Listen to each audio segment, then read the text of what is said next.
Oh, dear. You want to just start us off? Yeah, welcome back, everybody. It's been quite a couple of weeks, but we missed you.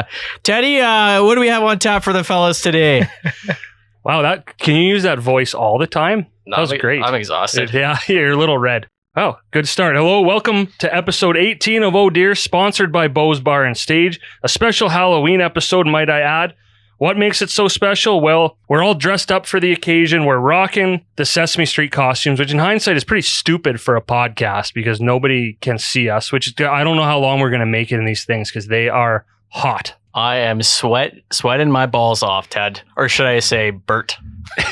And I am losing weight and loving it. This episode is brought to you by the letter R, as in the Red Deer Senior Rustlers, who you've heard us chat about quite a bit already on this show. Well, now we're having them in. Team President Mike Dempster, who's going to be our first two-time guest on the episode. Congratulations, Dempster. You're over on the couch right now with Aaron. Quite an honor that I'm sure you're going to share with absolutely nobody. And Jonny Li's coming in as well, Rustlers assistant captain and one of the founding fathers of that team as well. So that's coming up in just a bit. I'm Ted Emmett, privileged as always to be here at Communal Creative Studios by Bo's. Again, this Bert costume's a little warm, so this is the first time I've seen all you guys have water beside your beers. I think we're going to need a couple more. But joining me, as always, is the biggest Halloweenie of all, Dustin Moore. How's it going? Big weenie. Gotta like that start. That's not what he said. Yeah. That's all I heard. You know, speaking of that little joke of yours, I'm a huge Halloween guy, so I love theme parties and dressing up. I'm great. The Oilers are winning tonight, off to a hot start. NHL's back. Couldn't be better. And, well, he wanted to be Big Bird, but then we just have to call him Bird. Kevin Walsh, how's it going? Hey, thanks, Ted. I'm good.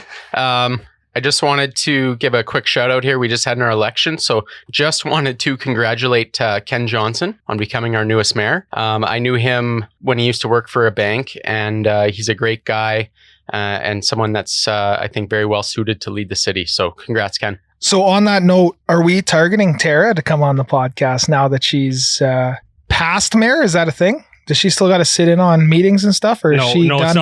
It's not like a board of directors. Okay. For It's the not town like the of City Optimus of Red Club. Deer. Okay, Yeah. sweet. So You're our not long. booking agent. All right, Tara, if you still listen, I know you listened off the hop. So Tara, if you're still listening, we'd love to have you on. Yeah, if you have the guts, Tara, to come on our podcast, the invitation's open.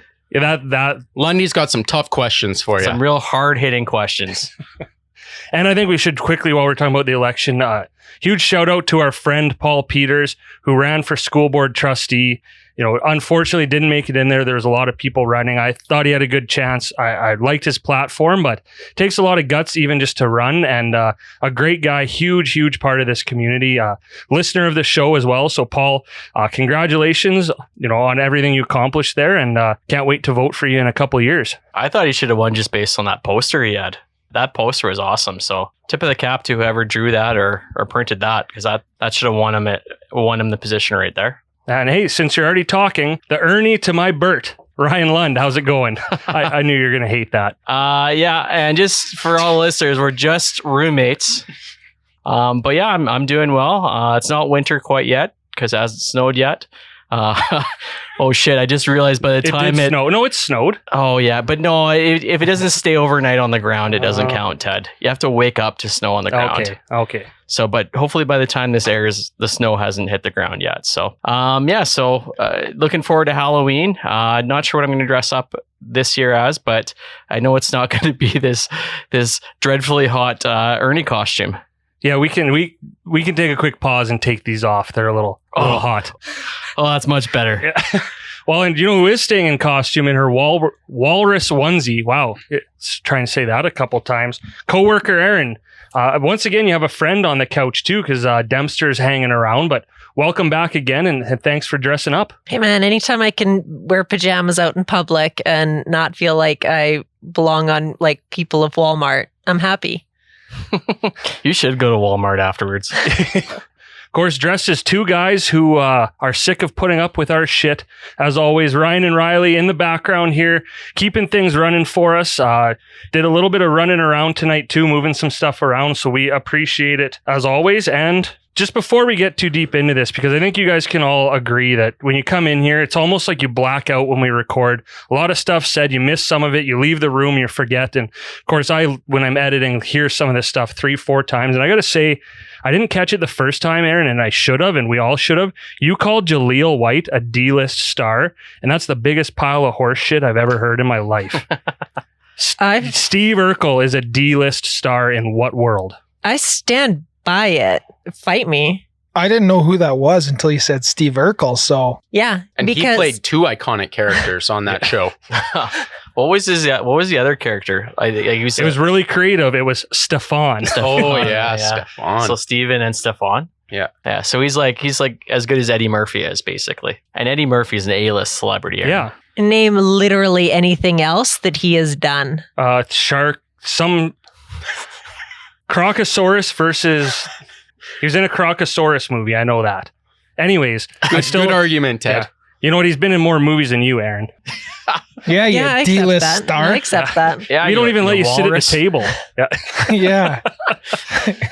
Anyways, I had to revisit that. Also, Dustin, just one more thing from last episode. Can you say photographer? Photographer. Okay, you said photographer a whole lot in the last episode, and it made me smile. So thank you. I think that's just a person who takes pictures of different furs. No, Boots that's with furry. the fur. Furries, yeah. Which, hey, that might look like the kind of party we were having tonight, but... The old furry party. Yeah, Dustin would be photographering everything. All right, now that I officially derailed us, let's roll into the Glad game. The Glad Game is brought to you by DNA Plumbing and Heating. Don't get caught up in the cold this winter. Call DNA now to get those furnaces tuned up and ready for winter. But if you don't, DNA offers 24/7 service for all of your plumbing and heating needs. Visit dnaplumbing.ca or call them at 403-877-4461. You can't see Lund's holding up his DNA hoodie right now. And you know what? We've got Mr. DNA. Well, that sounds like a weird, criminal name. Mike Dempster from DNA Plumbing sitting in the room too. So how is that? How is that? For writing and ad read. That was almost a perfect ad read. Wow. Except the phone number's 887. Oh, okay. No, that's on me. I read it. I read it right. That's on me. So hold on. Let me redo that. No wonder last no line. one's called you. let me do that last line. Visit dnaplumbing.ca or call them at 403-887-4461. Suck it, Ted. And hey, if your furnace is broken and you don't want to pay to get it fixed, just call that number. And I know for a fact that Dempster's a very good cuddler. Yeah, and if you tell Ted to suck it, you get an extra 10% off. Wow. I'm going to gladden us up here. I don't even know if that's a word. It is now. I don't think so. My glad game is a birthday glad game. Erin just celebrated her birthday on October 16th. So, in between podcast release and podcast recording, or actually the day of our podcast recording, I think. But we also have a lot of friends' upcoming birthdays. We have a ton of November birthdays. So I wanted to give them a little shout out tonight. I'm glad to be part of their lives, and hopefully they throw a party so I can go have some beers with them. So November 1st, no pressure, Walsh, but your birthday's coming up, turning the big 3-5. And not 3 days later, your wife turns the same age. Looks 25. Yeah, baby. She's gonna love that you just you're welcome, Kim. aged her out in front of everyone. Well, and hey, the important thing about Walsh's birthday too is it's the official birthday of this podcast, or the idea of this podcast. Oh wow, I did not know that. We went out, so right? We went cool. out for drinks for Walsh's birthday, and and I'll add 2 more birthdays in too, because my brother-in-law Dylan Winnicke's November 2nd. But you just send cards. That's not what this podcast is for. Hey, I'm glad to be friends with them. And He's Kayla, just trying to milk free beers. and Kayla Jean Kloss, one of the nicest human beings out there. Well, okay, let's keep going. November 9th. Okay, fine, I'll stop. That's just Henderson's kid's birthday. So happy birthday, Blake. That was a pretty selfish glad game. Anyone got something better? Yeah, I'll go next. I'd like to give a shout out to all my Gemini signs out there. No, I'm kidding. I'm kidding. But I am... I am glad for all those different event planners that are in the middle of planning larger events now that we can do it. It's still tricky. It's still tough because you're not sure which way it's going to go. So nobody specific, but big round of applause, big pat on the back to anybody that's trying to organize anything out in public now, because it's a lot of work and a lot of time and a lot of plan Bs and plan Cs. So yeah, just glad we can kind of start doing that again, and hopefully we can attend some larger events this winter. Well, I guess I'm going to throw in an extra one for the Glad game here, because a shout out to our presenting sponsor, Bo's Bar and Stage. Lundy, you talk about people trying to put on events. I guess when this aired just this last Friday, it'll be a couple weeks back now, but they had Lift Fest at Bo's, which was a really cool, a lot of local artists doing kind of a tribute concert.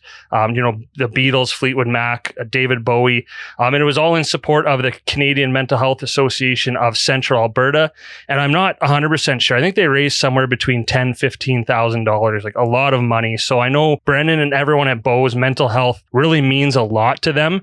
And, even so much so that they also started a foundation called Stigma 86. You may have seen it on social media. It's all about ending the stigma around mental health in the hospitality industry, which I think right now, mental health, we've said it, I think almost every episode, the last couple, is more important than ever. And I know we've mentioned it too in the hospitality industry. It's been tough going for them. So make sure you check out Stigma 86 as well. They're on all the social media. Give them a follow. Look at what they're doing. I know Brennan and Dustin at Bo's and Riley from Cilantro and Chive and a lot of other people are involved with that. So that makes me pretty glad to see that. And I had one absolutely spoon-fed to me here by the Red Deer Chamber of Commerce.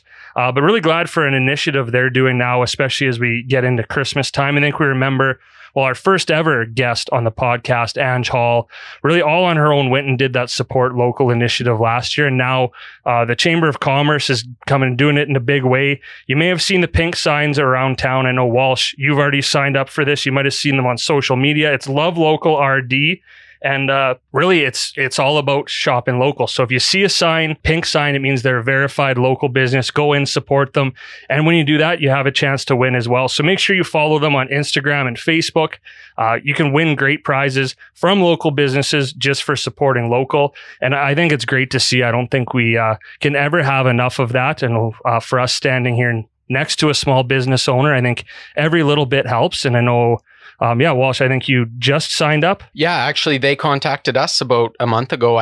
And obviously this is before anything came out on social media, so it was kind of out of the blue. And they said, we're doing this shop local campaign kind of leading up to Christmas, and they wanted to come and shoot some videos and content at the store with me and my co-owner Brandon. And so I was very shocked, and of course said, yeah, this is great.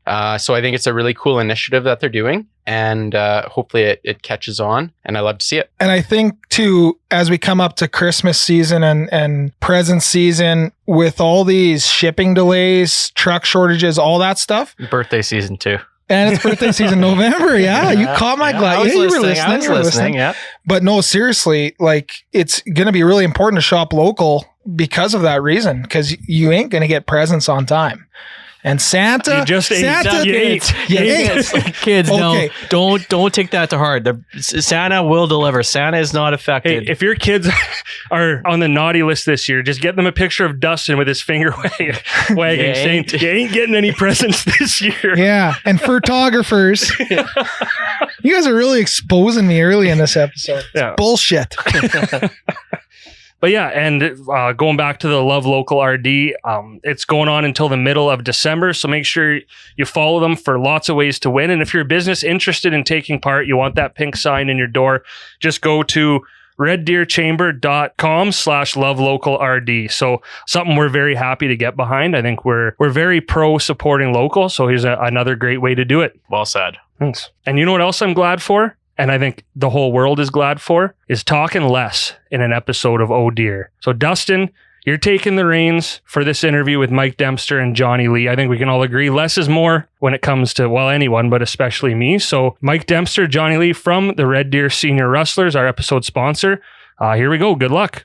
All right, Lundy. I don't know what the hell Ted was thinking. Let us drive the bus on this one. But we got a couple of our old friends in the house tonight from the Red Deer Rustlers. I believe still the captain and an assistant captain, Mike Dempster and Jonny Li. Welcome to the Oh Deer podcast. Thanks for having us, fellas. Thank you for having us. Well, let's start it off right away. Tell us how the season's going. So we're 2 games into the regular season here. We're 1-1. Game 1 was against Camrose, and it was our first one after a COVID year and a half of no hit hockey, no skating, no nothing, no conditioning. We came up with a 5-3 loss, but Camrose, that was their second game, and I don't know, we did well, but a lot of rust that needed to be shaken off, I would say. Yeah, so they had a head start, hey? A little bit of a head start, but I don't know in senior AA hockey how much of a head start you can actually get on someone. But Yeah, we didn't have the most intense training camp, I wouldn't say. Yeah. No training camp? Yeah, a few skates. not like when we started our year 1 where we did the spin classes and had the gym floor hockey and stuff like that. Oh yeah, So, every night. I remember I was in the gym morning, noon, and night every night. Has that work ethic kind of translated to younger guys that you guys are employing now? Well, I think the younger guys are just young and still athletic. The old guys have to work hard. Well, I'm going to chime in quickly from the couch here. Let's talk about, just before we get into too much, let's talk about the league the Rustlers play in, senior AA. I think a lot of people might not know that. Just talk a bit about the league. Good question, Ted. Yeah, the league's been around for a long time. What was it? We had the patches a couple years ago, I think. 1995? Yeah, 1995. So it's been around. I was one of the guilty. I had no idea the league existed until we started our own team. It's a pretty thriving senior league. It's one of the biggest in Western Canada. We lost the team this year due to some COVID restrictions. They'll be back next year, or hopefully back next year. But it's a 8-team league all across. We're the most southern team, all the way up north to Bonnyville, Westlock, Devon, Morinville, Lacombe, Camrose, and Fort Saskatchewan. So lots of riding the bus. And for those that want to Google it, what's the name of the league? The North Central Senior Hockey League. The NCHL. Yeah, just checking. Yeah. It checks out. So this league, It's like a real thing. We got like a website and everything. This league's been around longer than some of your players have been alive now. That's nuts. that is correct. Yeah, I think I was. But neither of you two. You're not in that category. No, we're seasoned enough that we break that 1995 barrier. So I think when we play with Pess on our left wing, I think that we're officially the oldest line in the league. Yeah, you're over 100 years old. Yeah, because when we started, we were the 99 line, and yeah, now we're old. We have to work harder than everybody else. So let's go back to the first year. Whose kind of idea was it to bring back the Rustlers? Because I know they were a team back in was it the 80s? Mid 60s to 86. 86. Yeah. So maybe talk about how the idea got going to bring back the team and to join that league. I think it's a 2-part question to that kind of thing. The first part was, I think all of us sitting around after a long ball beer league game, and the Red Deer League folded for no hit league in town. So we were kind of pondering if we had something better to do instead of the trade ice times or whatever the case was. So I think we were all sitting around at Sam's South and had some brunch and talking about it. And then Dustin had previously played in the league, so kind of gave us this the fairy tale story. Yeah. So it's not that, it's a glorified beer league. There's no hitting, there's no this and that. So I think that got the ball rolling, and then eventually once we ironed out the logistics of forming a team, then that's when Mike took a part of the Rustlers, and that's what I guess the second part of the question. But yeah, I remember I didn't play that long ball game for whatever reason, but you guys went for drinks, and I got a call from Kyle that night. And he's like, I think we're going to start a team.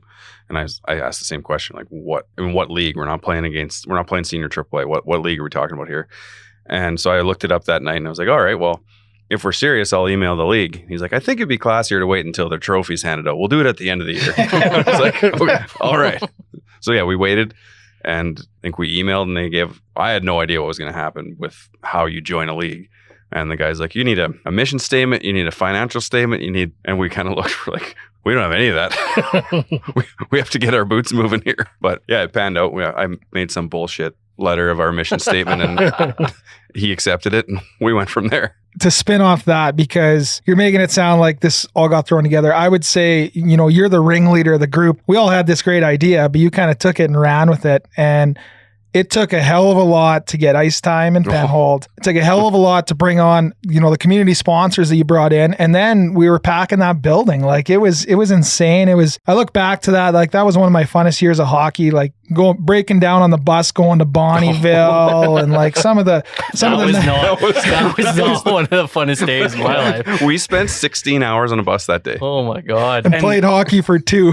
And you played the night before, and we went out after. I remember, and I know, like Lundy, you had a rough. A couple guys had a rough one. Yeah, I don't think I played, so I got pretty banged up at the bar that night, and then the bus was leaving at like 7 a.m. the next morning, so I was like, oh, Prairie, I'll just sleep on the bus, and then the bus broke down, and then I remember us showing up at the rink. I think we spent like 5 minutes in the dressing room. They were already done O Canada. Yeah. Before we got to the rink. Yeah, and then we got the hell out of there as quickly as possible.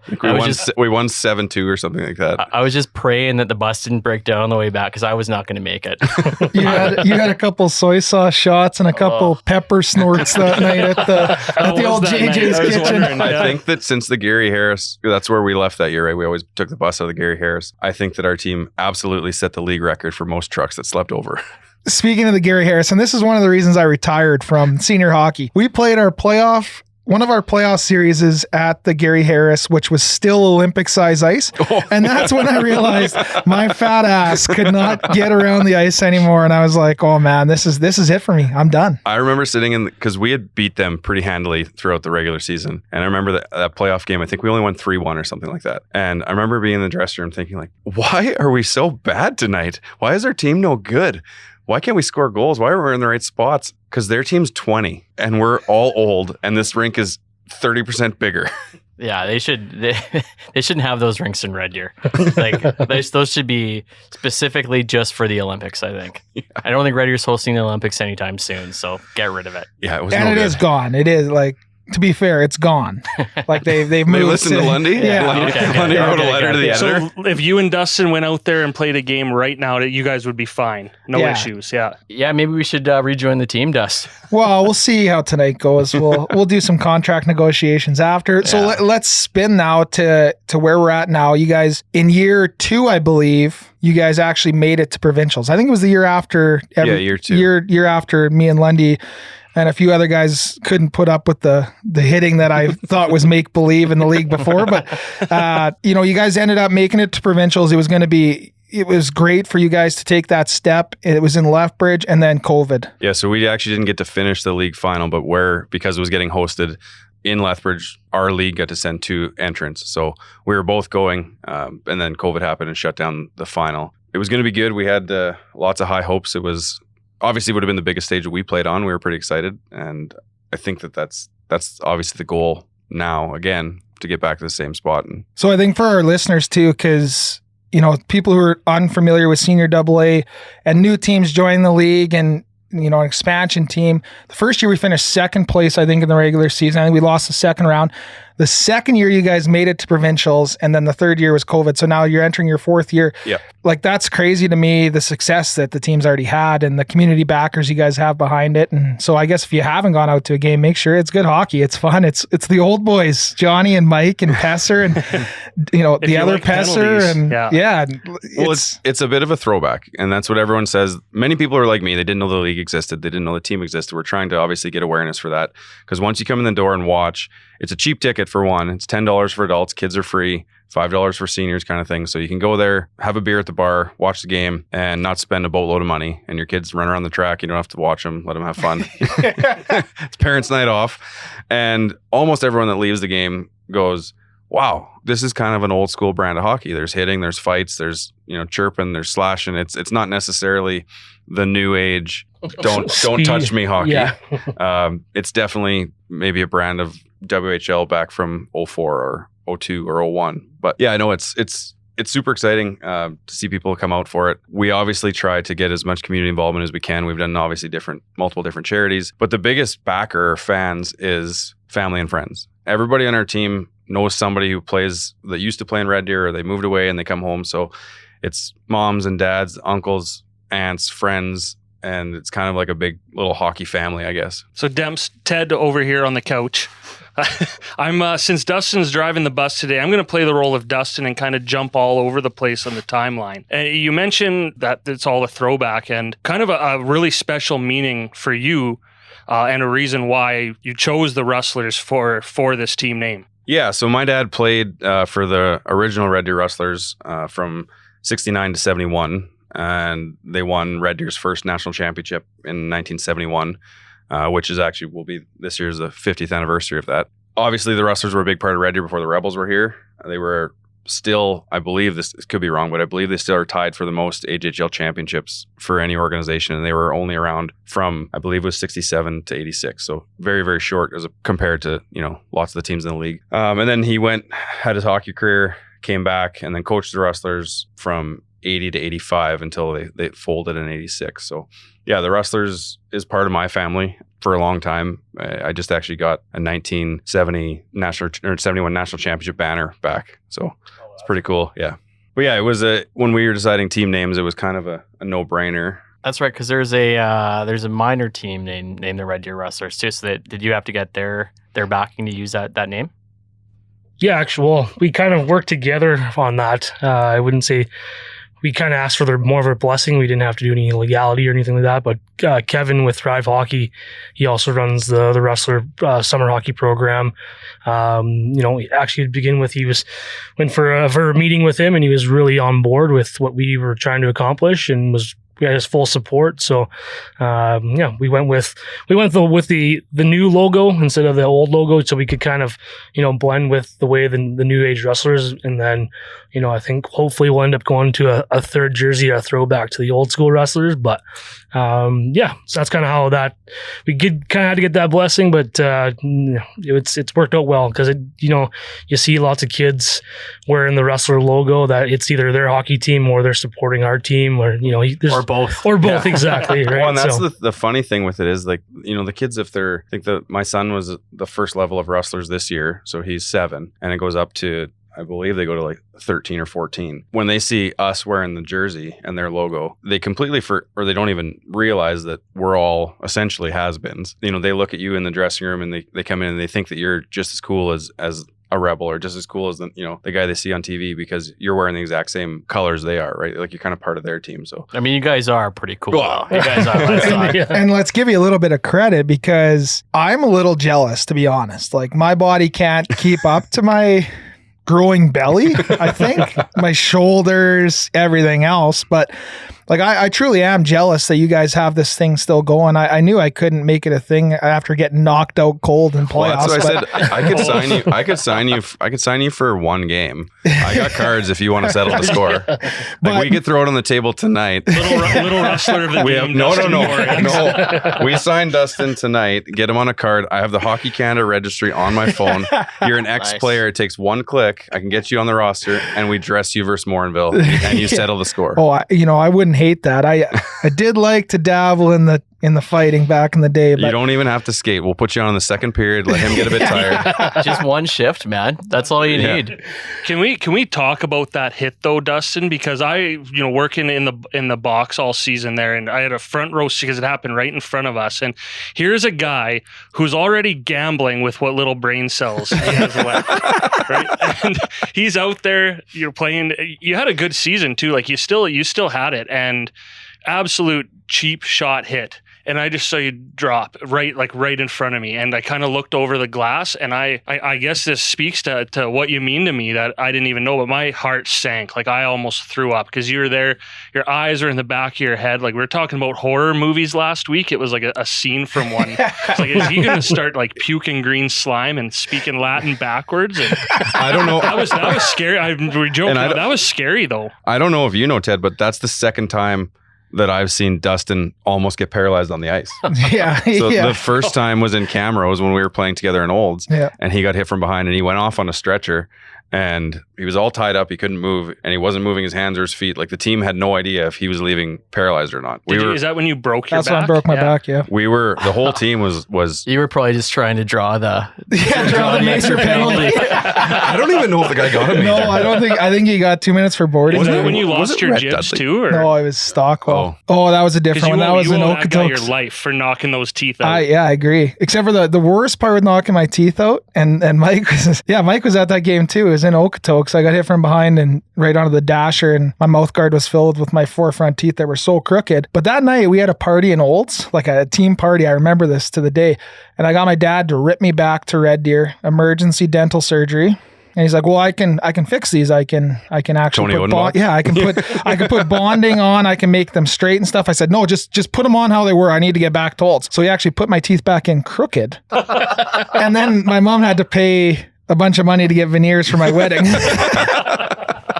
But, in regards to that hit, like, I knew right then and there. It's the weirdest thing because, Ekdahl came over. He's like, did you break your back again? First thing he says to me, he was in Olds with us too. And I didn't really know where I was at the time. And then I got in the dressing room and no headache, nothing. Like I ended up being, I think it was more whiplashy than anything, blindside. But our friend's wife, who's a general physician, is that right? Yeah, good job. GP?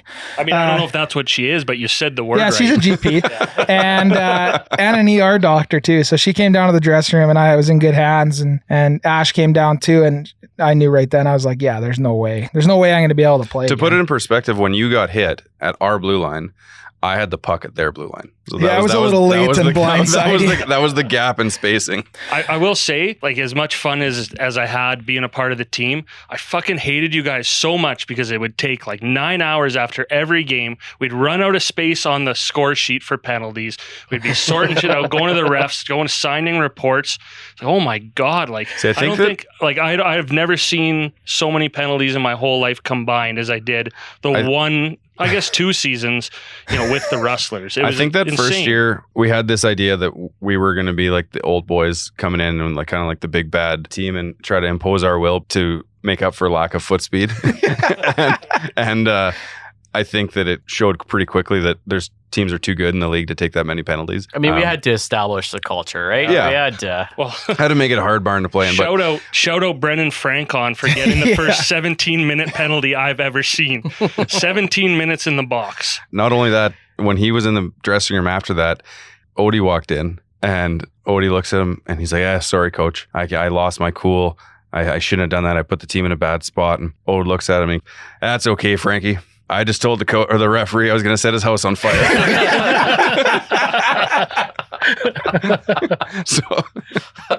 Oh God. Okay, so thanks Ted for butting in and taking us back down memory lane because that's fantastic. But now we're going to fast forward to now because tell us what's going on. You guys, what's going on with sponsors? What's going on with partners? Like, what you guys need some volunteers? What do you got happening?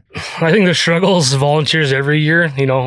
Previous years we were fortunate enough to have Ted with us. Like, I hate to say it, Ted, but we missed you a little bit this year. Yeah, I miss it too. Dustin asked me to get him a granola bar from the concession. I quit. That's not one of the things that made me quit, but Dustin did. I think it wasn't me either, by the way. If we had a score sheet for how many times I quit as GM of the Red Deer Senior Rustlers that year, it would be 5 times the amount of points Ryan Lund had. Man, after every game, Ted just telling me that's my last game. I'm not doing that again. You know what? And I'll say, sorry, Dustin, I'm taking us back again, but right from the get-go, me being newer in Red Deer, and Dustin really just asked me, hey, do you want to kind of do like our social media marketing for this senior AA team we're starting? And I was kind of familiar with the league and that, and I thought, hey, perfect. I'm not doing much right now. It's a good distraction. And as awful as it was, I think it was one of the best decisions I ever made because, I'm sure like I would have met you guys down the road anyways, but, we got to do that right away. And I think Dustin can attest, and for 4 of the 5 of us in the room, like being a part of the group that brought that team in. And Dempster, you led the way, but it was an awesome feeling. And I don't think we can really overemphasize what an accomplishment that is, and really came in and took the community by storm. And 400 and something people at the home opener for a senior AA team is pretty unheard of. If you guys remember, we skated out through smoke. We had smoke and lights for our first game. Yeah, why didn't you guys keep that? That was You know what? The new kids that came in, so obviously I say kids when we're talking about the newer team, we are getting a little bit younger. And I think going back to what Ted said, as far as how hard it was for Ted running the behind the scenes thing, as every new organization or everything new, I'm sure, your podcast has been smoother after episode 17 instead of episode 3. No. I think we worked out. So you guys are the anomaly, but we've worked out some kinks, and the behind the scenes stuff has tamed a little bit. It's a little bit more achievable for a few people to take care of. But yeah, the young guys are like, how come we didn't get to skate through smoke? We heard about your guys' epic home opener. Because Ted quit too many times. Yeah. But man, and I will tell you, from every angle of being a part of that team, like the professional development too of that is huge. Like I did learn a lot. I was amazed by how much like 30-year-old men needed to be babysat. But that really prepared me for this podcast. But you're welcome, Ted. If you talk to these guys ever, we don't have time to go into it. But yeah, it was a roller coaster for me getting to be, I guess my official title was GM of that team. But for a guy who sucks at hockey, I really got to be a part of the team, and the team treated me incredibly well too, and it was a ton of fun. I know if anyone out there is looking for some social media experience, I know Dempster, you're doing a good job on social media, but I'm sure you'd love to have a volunteer come in and handle that, especially kind of during game time. Yeah, this year we have some buy-in from some of the younger guys as you guys left, filling spots in the board and stuff like that. So we have some of the younger guys that have stepped up. John and myself take a little bit of the lion's share of the work, but you're always looking for volunteers. I'm not a social media guy. I'm trying to make it work, trying to get awareness out there, because that's really the biggest thing is awareness about the team, knowing that we exist. So one of the things that we're doing this year, we're starting Saturday. So each game we're going to reach out to a minor hockey association, and we're going to bring a couple teams in. So this Saturday we're having a U9 team from Innisfail and a U9 team from Red Deer. And they're going to wear their jerseys. They get a free entry, little bag of chips. Parents get half price and get a little shout out on the microphone, and they could scream and yell, and hopefully it gets another 15 or 20 people that have never seen a Rustlers game come in, and they see the hockey, they enjoy the hockey, and they come back next time. So yeah, essentially, as much as it's senior AA hockey, it still costs money too, right? So we run for non-for-profit, so we're trying to sell seats in the stands just to pay for ice times, pay for referees, pay for extra things like to have the beer gardens and stuff like that. So essentially, we need about 100 people per game to break even for us to keep running. So, and then bus trips and stuff too. As much as it is, we want to try and provide pizza, beers for after the game, right? It's some kind of incentive for the guys to come to the rink. We've had a couple, like some of your sponsors are our sponsors as well. I know you guys have Bose, right? So local restaurants is a huge one. We can easily support back in that regard, right? We can, after the game, everyone joins up, goes to a restaurant, has a beer, has a bite to eat. And we've had 3 restaurants on board from day one. The Penholder, Bose, and Hideout have been super solid. They're great partners to be with. They help you out with everything as far as finding us even a beer sponsor for our team that was all done by a restaurant for us. So, but you guys talk about the sponsors. Like the one thing that I really learned is how much it actually takes to run the team. Like how much money per year. I thought naively, oh, it's 5 or 10 grand, but I was way off. So I don't know if you want to share that info. That bullshit mission statement that I wrote down our budget for the year, and that was going to be $20,000, thinking that was really high. We're going to get a couple sponsors. We're going to, make Morsey's dad pay some money, have some, that kind of stuff, and we'd be fine. And all of a sudden you start seeing the costs. And it is true when people talk about minor hockey and the cost of minor hockey, ice time is expensive. As a senior adults, we're over $200 an hour for the rink. You put that into a practice a week, a game a week, it adds up quickly. Obviously safe travel. So you get on a bus to go on your road trips. Nobody's driving to Bonnyville. And lots of the thing too is making the organization as professional as we can, because lots of these players are coming back from the WHL. They're coming back from ACAC or CIS or even, playing pro somewhere. They want to come back and still be part of an organization that's not a mom and pop shop. So you need to be able to put something on the ice or put something off the ice that they're willing to come to try and make it a sustainable group, right? For us to continue when we're done playing, this foundation needs to be set that the Rustlers organization is going to be a place to play. To that point of, all these guys finding a place to play after CIS, ACAC, Pro, Western Hockey League, AJHL, wherever all these players are coming from now. I hate to, plug your ears, minor hockey parents, but your kids probably, like if they're playing senior hockey, I know where you're going with this. They've done themselves so good. If you're playing hockey at the age these guys are playing hockey at right now at 35 years old, that's nuts. That is actually nuts. So to couple on that, so I coach a U9 team, and we had our parent meeting. They ask you what your goal is throughout the season, and obviously you're working on skills and this and that, but number one goal is to find a love for the game. Because that's what I say. If you can be my age and still love to play hockey and go get hit by 21-year-old kids and 23-year-old kids and be sore from Saturday to Wednesday till practice, and then be tired from Wednesday to Saturday to the game, and then just continue that cycle. I love the game. I've always loved the game. These last few years have been some of the funnest years of my hockey career. So exactly what you said. If you can have your son or daughter play hockey and get to a point where they're well into their adult years and they're still loving the game, then I think you've done a great job as a hockey parent, and I think the game grows from that. So honest question for both of you. Right now, at your age, what do you love most about playing? Is it the challenge? Is it the team? Is it sniping one top corner and celebrating? Like what keeps you? Well, we haven't scored this year yet. So. It's only 2 games. Killing that penalty off, Lundy.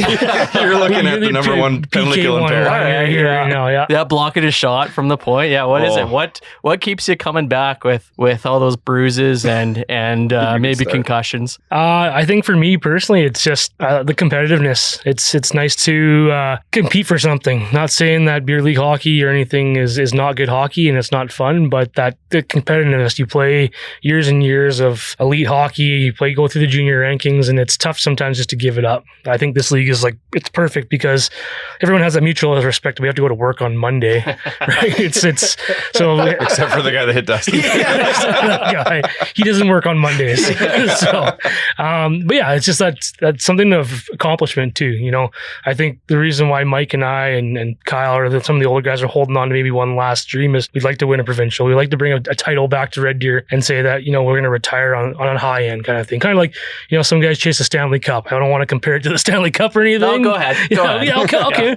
But it's just it's nice that it's our trophy. It's the Vanberg Cup, I think. Vanberg Cup. And you get to decide what your own Stanley Cup is, right? Yeah, Everyone gets to. So this is it. Good for you. I never won a junior A championship or anything like that, so I'll go with a senior AA championship. Will be my Stanley Cup. But so, Mike, before you answer though, okay, because I'm watching you guys on social media. I got to get out to a game here soon and see the new product. But if you guys do win a senior AA championship this year and head to provincials and win it all, can me and Lundy drive the bus for the parade in Red Deer when you guys bring it back? Okay, so my dad's best memory of being a Rustler, and this was the day that he passed away, he's telling stories, and he said that they came back from PEI because it was a best of 7 back then instead of a tournament.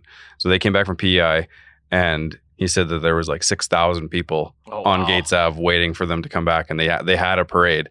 And he's telling the story in 2019 and got teary-eyed from how cool it was. So you say that the parade, obviously I don't think we'd have the same fanfare, but I think we should do it like the Tampa Bay Lightning. We'll head out to Sylvan and have a boat parade. Yeah. You might have to compete with Phil, the bus driver, to drive that bus during the parade. Phil the Thrill. Wait, someone has to talk about Phil real quick. Even though we I don't know if Morsey or Lundy want to talk about Phil or we forgot about Phil. I never forget about Phil. He's my favorite bus driver. Phil has a what's his name? Phil loves driving the bus as much as you guys love playing hockey. And didn't he He drove to Edmonton that morning. Yeah, he had to pick us up to Edmonton. He thought we were going from Edmonton to Red Deer instead of Red Deer to Edmonton. And we ended up going to Bonnyville. And that circle back, that's the bus trip that broke down. Yeah. And where were we? Warlock? No, we were in Gibbons. Gibbons. Yeah. And not only that, but it was a terrifying ride up to Gibbons. And then we get to Gibbons and our bus breaks down, and because he hasn't slept, he drove to Edmonton to pick us up and realized he shouldn't have been in Edmonton and drove back to pick us up. I think he had a little pick me up. Well, whatever. Well, we offered him an energy drink, but he doesn't like energy drinks. So then we're thinking, great, a new bus comes. Phil's going to deal with this bus. No, Phil hops on the new bus And and leaves the drives other us to guy. Bonneville and leaves that one to, oh my God, that was a nightmare. Yeah, Phil wasn't missing that trip. And then there was a blizzard on the way back, so it took us twice as long to get home. I can't believe anyone That's stayed the only on bus the trip team. I've ever been on. Granted, you didn't stop for beer very often when you were playing junior hockey, but it was the only bus trip that I've ever been on that we stopped 3 times separately on the way home to get drinks. Yeah, Phil was, I don't know if I've ever seen anyone as mad at a single person as Scott was mad at Phil. When he said that we passed to pick up the Pest Brothers in Leduc and he seen the gauge was down and he didn't tell him for another hour and a half on the road, I thought Odie was going to kick the shit out of him. Like, I honestly thought that he was going to throw Phil off the bus. Odie was just getting fired up. He was just getting ready for the game. He's like, why am I here? Well, I think before we wrap up, we should talk about Scott Odegaard. He's the first ever coach in senior Rustlers history, and also unfortunately passed away in the last year here. But some great memories there. I know me personally, I'd never met him before, and I was afraid of him for like the first 4 games just because of his sense of humor. And I think any time I was around him was just the wrong time, and I don't think he knew I was the general manager. You needed to work on your timing a little bit. Yeah. He thought I was just a fan hanging out down the hallway. Get the hell out of here. What do you want, autographs? No, we so our first game we had a small ceremony for Scott and for Wynn. So the people in Penhold where we play at the multiplex, they're going to let us hang a banner. So we made a Forever a Rustler banner that had their names on it. And we have the old logo for Wynn, we have the current logo for Scott. But Scott was fantastic. I think that many people probably feel the way that Ted does. He's a commanding presence when he was in the room. You definitely knew when Odie was there. But the memories that we had in the 2 years were phenomenal and stuff that I'll never forget. He was there from day one, and when you start something like this from the ground up and the people volunteer their time and they volunteer, everyone's time is precious and how much you have left. And he spent a lot of time where he could have been doing a hell of a lot of other things, and he was sitting on a bus with us or sitting on a bench with us. So that'll be something that I always will respect for sure. Yeah, no, definitely. I think for a guy to command a group of mid-20s to early 30-year-olds and have that respect from the moment he walked in that room it was good. He knew the right buttons to push, and then he knew when it was time to have a good beer too. So after a big win, it wasn't unlike him to walk in and crack open a beer and chug it down right there and then. Fastest beer drink. Exactly. But Yeah. no, we had a lot of good memories, and we're very thankful for all that he did and all the sacrifice he did for us, and he'll always be remembered as a forever wrestler for us. That's when it got real for me, is when he joined as coach and ran our first practice. Just because up until that point, it was just kind of like, all right, let's do a couple drills, guys. Let's scrimmage, and all right, good job, everyone. Hit the showers. No, when Odie joined, it was fucking go. Lundy, hurry the fuck up, Lundy. Do you remember the practice at RDC? Yeah. Dedication skates. Yeah. You remember this? Everyone makes it to the blue line, back, red line, back, blue line, back, far end, back. And if you don't make it, you go again. Well, Lundy goes blue line back, red line back, blue line back, and he's with the group, and then goes to the far end and goes back, and his legs completely He went Bambi. yeah, there was no legs left on him. He almost broke his ankle. I did like a pirouette, and my ankle just gave out, and I couldn't get back up. Because you're skating with size 14 skates. Yeah, apparently I didn't do up my skates properly too. Guys gave it to me a lot that year. But just to get back to it, Odie was he was one of a kind, and he was the perfect guy to run that team, I think. Yeah, it was a good fit and funny, not funny, but our new coach Jason knew Odie quite well through work, and it's a very similar presence in the room. Maybe a little less on the joking side, but very, very similar presence. So it's kind of, and we had actually planned before the season, before Odie passed, that they were going to work together. So it was nice that Jason's still committed. Obviously, you need someone to be there to man the ship and get the guys going in the right direction. So yeah, someone's got to have that final say. And I'm so happy it's not me. Yeah. So I guess my final question today, guys, is what's the prediction for this year? Are you guys going to win the league, win provincials, or are you just building slowly to another second place finish? I don't have enough years left to build slowly. All right, you're all in this year is what you're saying. Pretty much. I think this is all or nothing. We'll see. I have started a family myself now, so family comes first before hockey. But you do have a second family there, but I don't know. After 35, I don't know if I got another year in me or not. But we'll see. But See, and I have this little in my brain. I think I'm going to try to play till I'm 40. So I don't know if I'm going to be good enough to play till I'm 40, but I kind of own the team. So if Tom Brady can do it, you probably can. You've heard a lot of parallels between him and I, right? Or Yager. I mean, Yager's 50, or just about 50, and he's still playing. So you got 15 more And years he to owns go. this team too. And same type of player. Yeah. Oh yeah. But in all honesty, I think that we did a really good job of bringing in good teammates this year, good people. Again, some local, some guys from out of town. But I think we have a good squad. I think we have a lot to work on. Obviously, there's a lot of rink rust like we talked about earlier, but I think we have a good chance. There's going to be some tough teams, as there always is in the league. You can't sleep on any team, as we found out. Teams are too good to throw one up. You have to come to play or you're going to get beat. So we had a good game. Last game, good. We were the Red Deer Burkholtzes. Yeah, 5-2 I saw. Yeah. Yeah, set the all-time points record.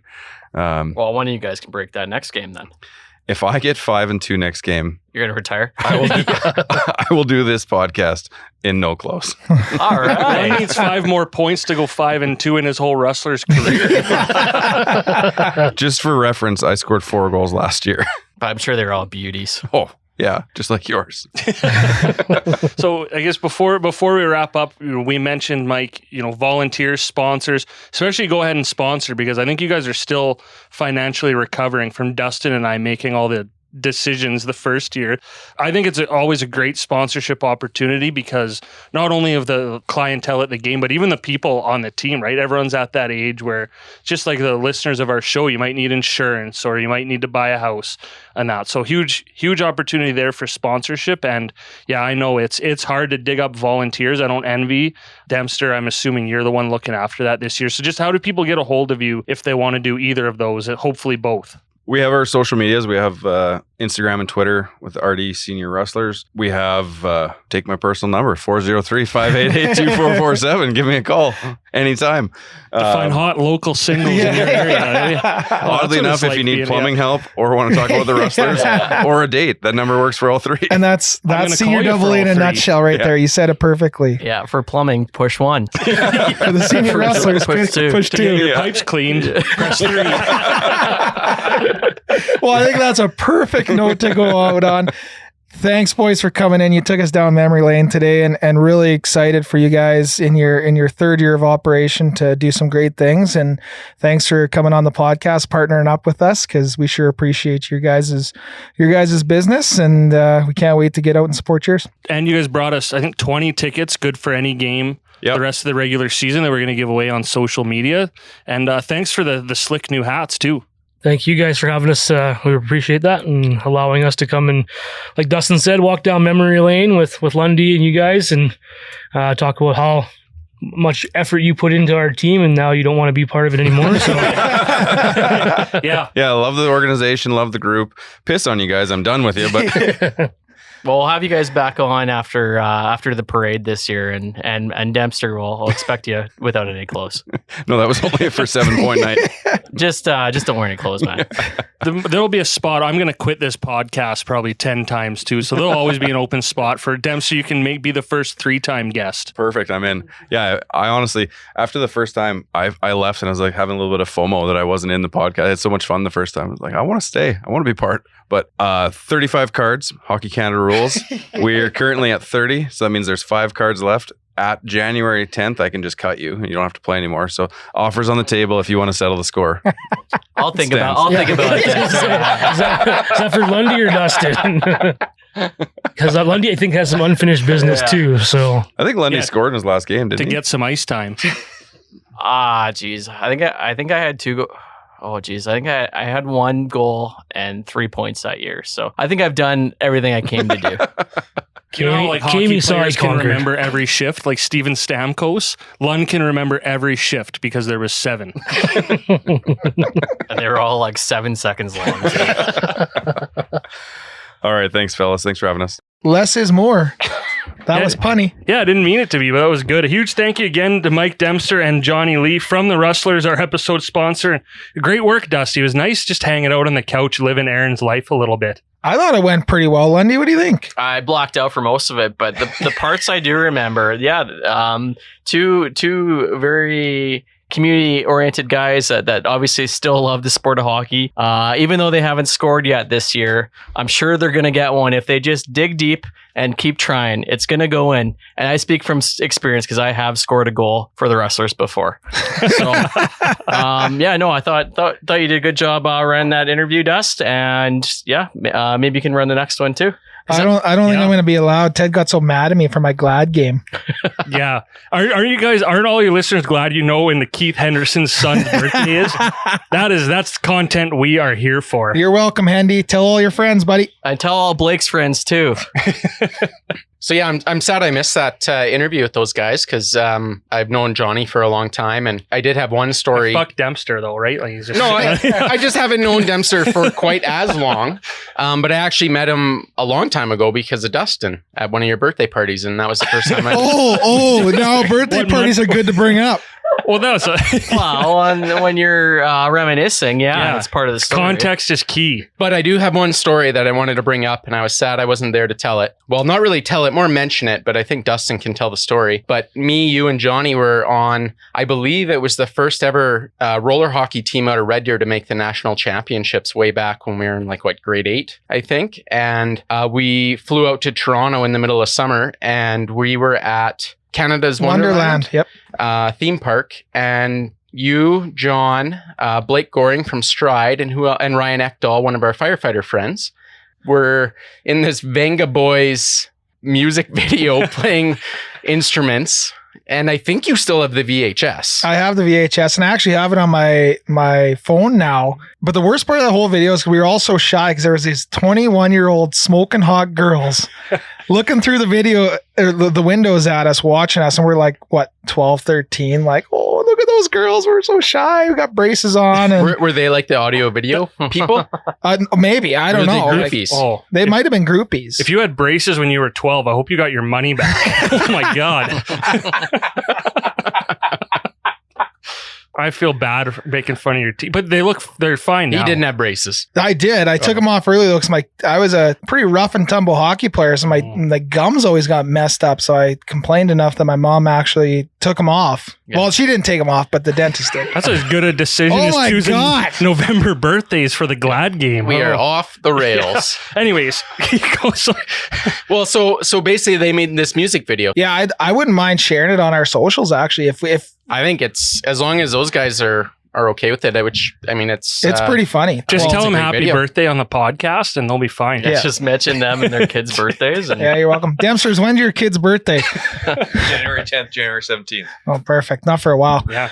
But anyways, to get back on track and give the Rustlers one more pump up here, make sure you go check them out this winter. It is great hockey. It's a lot of fun. They do need volunteers. You want to sponsor them, anything like that. Make sure you give them a shout. And I know I owe a lot to the Rustlers. I think when I think about the people I've met and some of the things I've been able to do the last couple of years. So a pleasure to have them on. And I feel bad for just walking away this year. But, I think once you quit 10 times, the 11th time has to be the one. Yeah, no, that's in the legal books, Ted. So the first 10 are free, and then the 11th one, that's where it counts. Okay. We are going to keep going though, and more of less of TED talk, and let's make that the theme this episode as we head into our Tourism Red Deer Spotlight. We're going to talk about a bit of a hidden gem in central Alberta, the Alberta Prairie Railway out in Stettler and Walsh. I think you're the only one out of the four of us that's already been there. You were just there, so take it away. So I've gone 1 year on the Polar Express, which I think is a pretty popular ride. But actually just this past weekend here in October, we took our family and kind of extended family. We all took the train out to the Alberta Prairie Country Hideaway. So what it's called is Pumpkin Fest. And so you get on the train in Stettler and it takes you about, 25 minutes. And these are really nice trains. It goes pretty slow and it takes you kind of get off in the middle of nowhere. And they have this kind of little area set up and you're there for about an hour and a half. So there's, they give you food, which is included in your ticket. And then they have little kid trains kind of pulled by golf carts going around and hay rides. There's a clown there making balloon animals. a couple other things, but you're there for an hour and a half and then you get to take a pumpkin home. And so it's a cool little experience. I think it was $40 a ticket. So, something to do for a fall day, because fall is a season, Ryan. No, but not in the prairies though, Kev.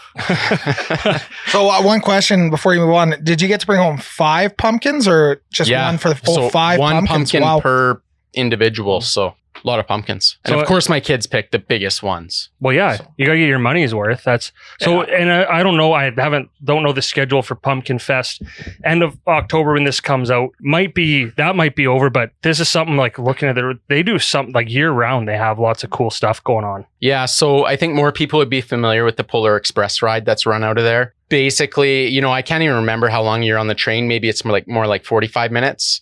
And it's in the winter. You're kind of encouraged, like come in your pajamas. So it runs off the Polar Express kids story, and there's a movie with Tom Hanks. Erin's going then. She's already in her pajamas. I'm ready, even man. though- yeah. It's really cool. There's a lot of staff and they kind of tell the story as you're traveling on the train. Like there's a narrator almost over the loudspeakers, but then the staff interact and they sing songs from the show, and like you get hot chocolate and a cookie and then you end up at the North Pole. What? And so You go all the way to the North Pole? yeah, it's What? really cool. So, at the time that we did it, I want to say my oldest ages were like 5, 3, and 1. So we're going this year 7, 5, and 3, and they're really excited because they kind of remember it, but now a little bit older and read the story now a bunch of times, and it's just a really cool family experience, and I would highly recommend it. So super excited for me and my daughter to enjoy this year. I know we had talked about this. I don't know if this is a for sure thing, but you're bringing your family. I'm going to bring my family. Ted, maybe you and your son, or however that whole relationship works at home.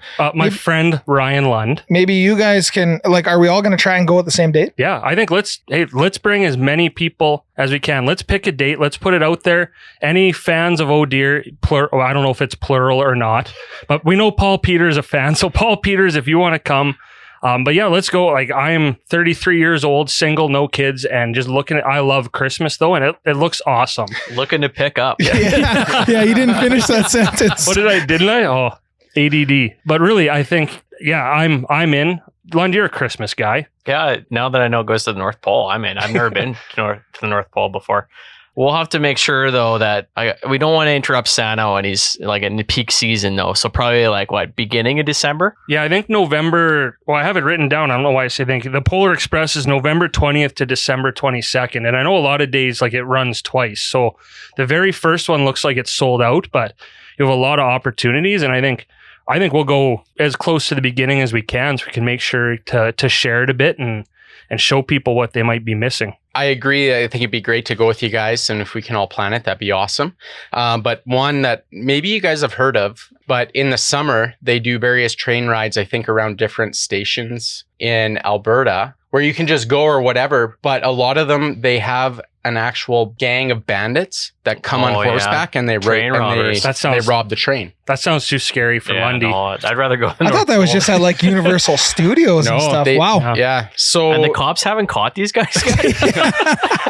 They do it every day.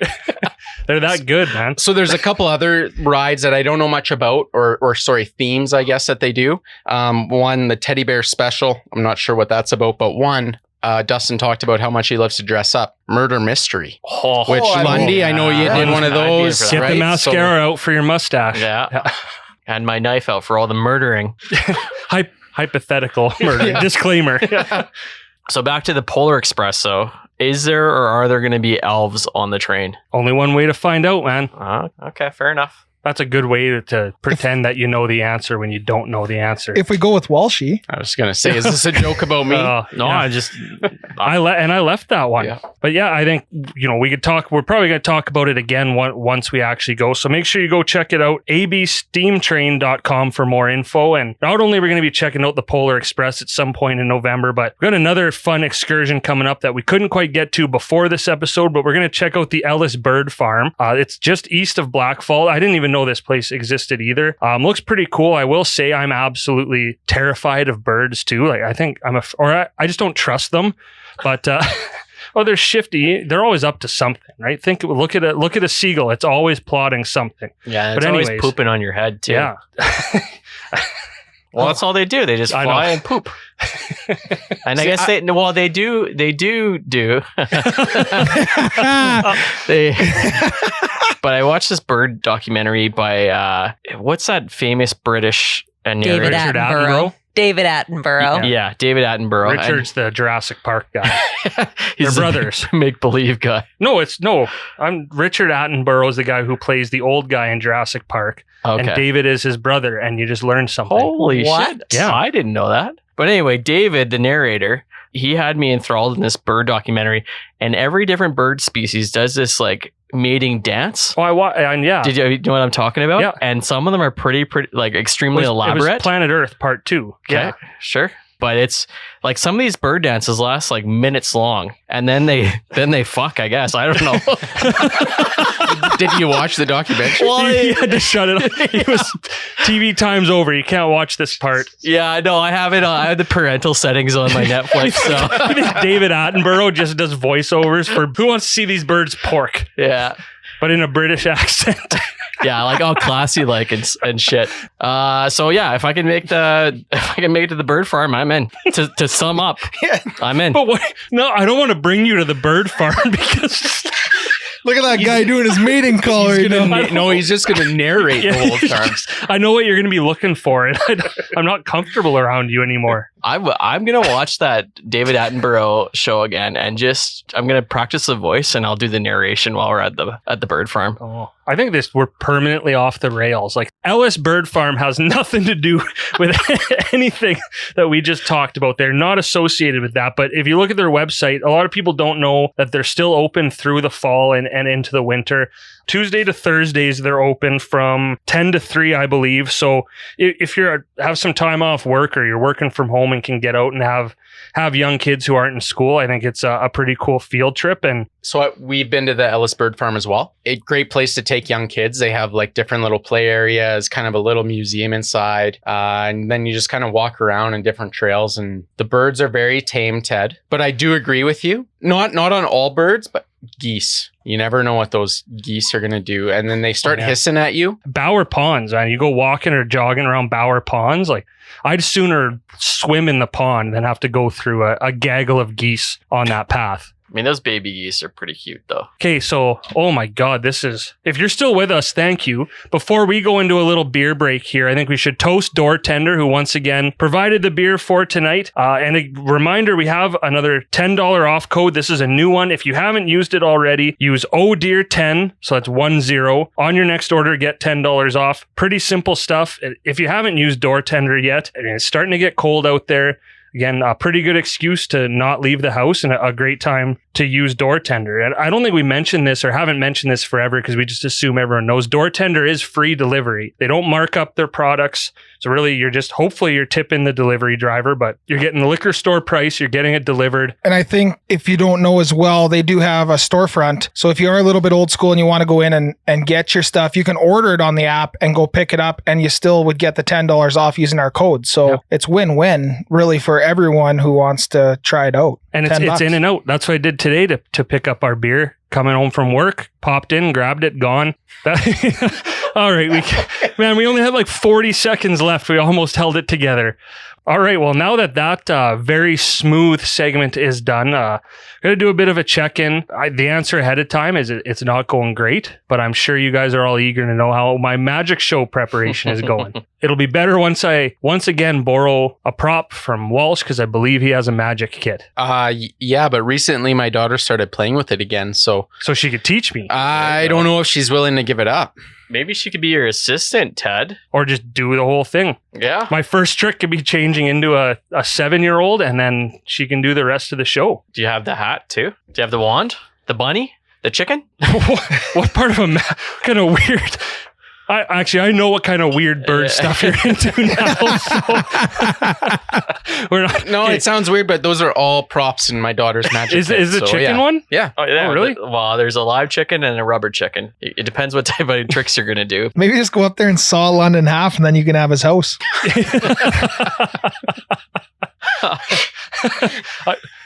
I mean, I'm not gonna. Don't worry.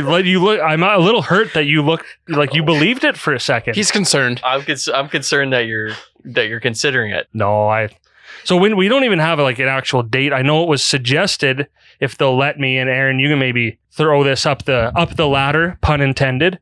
Maybe that's part of the firefighter calendar launch show, and I can have some firefighters with the exact same body type as me be my assistants. Honestly, I think there would be no better way to open up a show full of hot male firefighters dancing shirtless on stage than to have you do a magic show with a live or rubber chicken. A live rubber chicken? A live or rubber chicken. Oh, live or, okay. I thought you said a live rubber chicken. Well, with magic, you can bring it to life.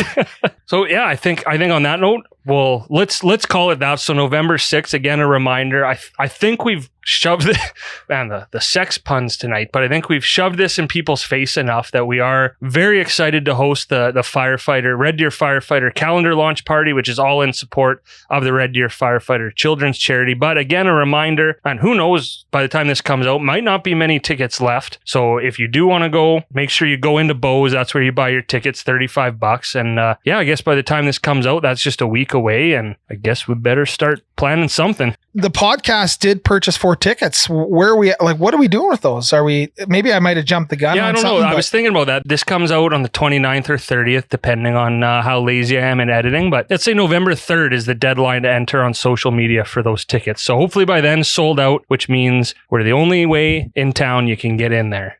Other than maybe I'll smuggle you in my magic kit. Poof. So in regards to this whole contest, because if this does go through and you do the magic show that night, I think that us 3 and Aaron should leave it up to the lovely ladies if you've passed the test in the room by like a round of applause or something like that. Okay. You like that? Yeah. I think we take it completely out of our hands and see if the ladies like the show or not. Like, it's going to be a good show. I think you can have confidence that I'm going to put on a good show. Quality of magic tricks is up for debate, but so I think if they give you a round of applause and you pass, and if they throw like lettuce and carrots at you, then that's a fail. Okay, so I think we've efficiently wrapped that up, and I guess between now and when this comes out, better think of a social media contest. Now, as we move on here, I do not want you to do any bird calls, Lund, but I want to see if you can maybe throw something a little different this time as we roll into deer call.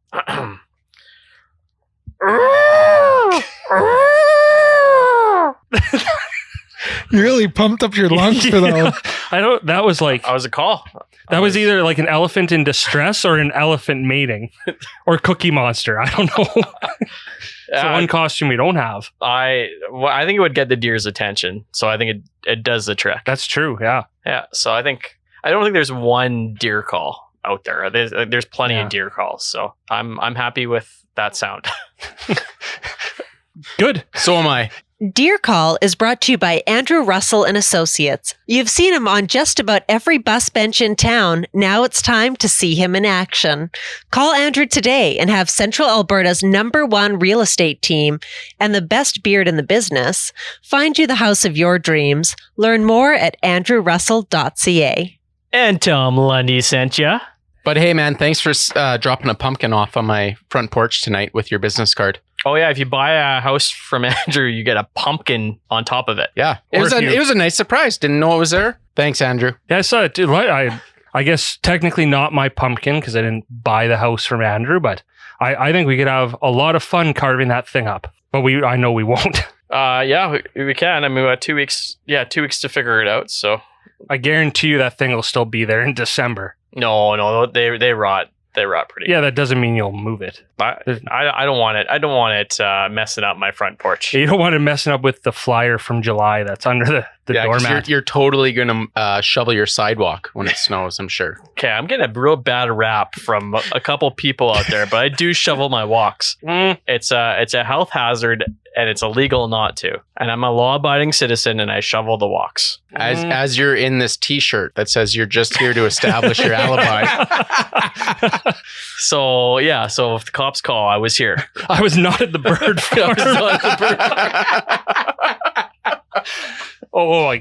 Okay, so let's get into deer call, because last deer call, I think we had a great conversation, lots of great answers from our listeners on social media talking about horror movies, going in a bit of a different direction. But I think nostalgia, we love talking about it. Everyone loves the nostalgia piece. So we asked, because everyone's had one, your very first celebrity crush. If we throw back to the very first episode of this podcast, we found out the pink Power Ranger was mine. And yeah, I know I'm not alone in that, but wanted to find out some other people's. So here we go. A few staples and a few surprises, actually. So start off with an obvious one from Carolyn, Ashley, and Joe. JTT, Jonathan Taylor Thomas. Ashley, is that my wife, Ashley? Yes. Oh, obviously.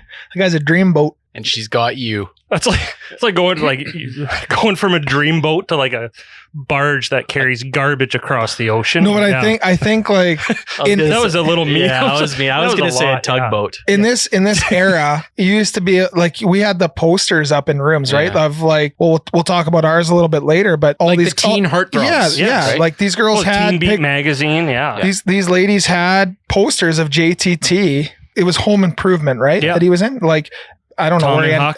Huck. What was it? Tom and Huck. He was in. Yeah, after Home Improvement, I don't know what, but he was. Yeah, Just want to say Home Improvement, great show. I wish it was on Netflix. You know So what? Netflix, if you're listening, Yeah. throw it on there. I actually thought the exact same thing when I wrote down it when someone said JTT. So that's 2 votes. Why don't we vote for that instead of the time change bullshit? But anyways, staying on the teen heartthrob, Amanda said Sean from Boy Meets World, and his name is escaping me. It's stupid. Ryder Strong. Ryder Strong, yeah. He was a cool Isn't that one, what you right? tell someone to do when they get on a horse? Like, hey, Ryder Strong. It is Can now. confirm, Aaron, actually, has yeah. anyone ever Yeah. told you that, Aaron? No, but I am going to use it Yes. from now on. But yes, Sean from Boy Meets World. Ashley also said Devon Sawa. who's that? So, Devon Sawa in the Sawa, yeah. Casper movie. He's the quarterback in Little Giants. Yes. Mhm. Or Of the the first ragtag Final team. Destination movie. He was a bit older then. You'd know him. You'd know him to Yeah. see him. But he was again. What's the one? Another like coming of age movie with the 4 girls and Rosie O'Donnell plays one of the old ones. Oh, the traveling pants of the Sisterhood. No, that's like that was like 3 different movies. Now and Then, that's the movie. Yeah, right, that's what I was thinking, You're like yeah. 20 years old. The traveling Sisterhood of the Yeah Pants. Is that? I've never seen it. Nobody's seen that movie. Okay, so what you're telling me is my wife settled. We've been telling you that literally the entire time we've known you. I mean, to be fair, I got nothing. I agree. We could be fair. No, Dustin, you're fine. You're a catch. Yeah, should have thrown you back, but you're a catch. Okay, Justin said this is a little bit before our time, but Alyssa Milano. Oh yeah. So that was Who's the Boss? I think she was I with didn't Tony know that. Danza. Oh no. And that's probably what Justin is referring to. Was she like the daughter? She was the daughter, yeah. Oh, okay. Was she in like one of the witch movies? Yeah, Charmed. The Charmed, show. It was a Charmed. show, yeah. Yeah. Okay. So Kevin Strybosh, the athlete, and Brady both said Baby Spice. First time I saw that music video, I forget how old it was, but I was like, yeah, all of them. Wannabe? Yeah. Oh, I was hoping you were going to sing Wannabe. Oh. No. It's been a while. Go ahead and sing it. How does it go? If you wanna, Be my lover. Then That was like a bird squawk. Were you You trying to gotta turn it get- on? Start. Yeah. I actually don't know the actual if words. you wanna I just- be my lover, Yeah. you gotta get with my friends. So it's an orgy song. Make it last forever. and friendship hope it never ends. Yeah. Friendship never ends. Friendship never ends. Well, I don't know why we put it on him. That's Remember basically the lyric. tagline of our podcast. Yeah. You got to get with my friends. Or the other part. Yeah, I don't know. I don't think I want to be friends with Lund after this whole bird thing, but Well, let's just see how the bird farm goes. Then we'll well, if I hear Richard Attenborough or David Attenborough pumping in the house, I'm getting the hell out. Richard Why are, Attenborough. why are the candles lit to watch Planet Earth? Okay. Here's a kind of a weird one, but I can see, in the timing of it. Tracy said Luke Skywalker. I'm sure a big man crush, growing up in that era when those movies came out. I think everyone would have wanted to be Luke Skywalker. I would have thought it would have been Harrison Ford instead of Luke Skywalker. That's the obvious choice. Yeah. But I think there was equal parts Harrison Ford and Mark Hamill. So ready to get mad at me? I've never seen Star Wars, so Oh, I don't care. okay, Yeah. good. Yeah. Some people do get mad at me for that. So Yeah. I appreciate your friendship. You should watch it though. It's pretty good. Yeah, they I are. will. I'll get there one day. Anyways, Karen said Garth Brooks. Oh yeah, I could see that. I like that one because that's not just a looks one. That's like a talent, charisma. I'd very wonder nice how guy. old Garth Brooks. Like, Well, if it's like your first heartthrob, it would be when they're young. So it would be Garth Brooks from probably the 90s. Yeah. I think even now. would you let his alter ego? Chris Gaines? No, fuck that guy. That was a blemish on an otherwise fantastic career. I saw Garth Brooks when he came to Calgary a few years ago, and I haven't been to many concerts, but it was incredible. That guy is, he puts on a show. So not your first crush, but you probably left with one because I did when same thing a couple years ago. Because you're just so impressed by how he performs. And so Katie said Brendan Fraser, he was so hot in The Mummy. And that's Katie's words. I'm not adding that on. That one I don't really... Didn't see it.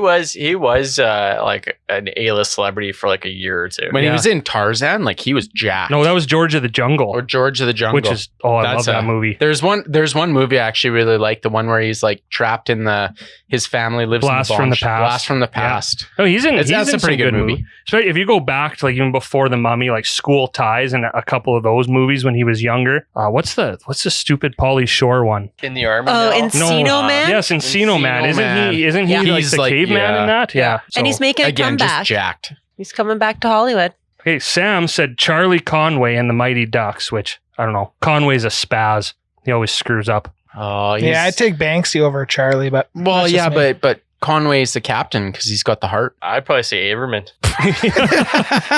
Yeah. You actually are the Averman of everything you've ever been a part of.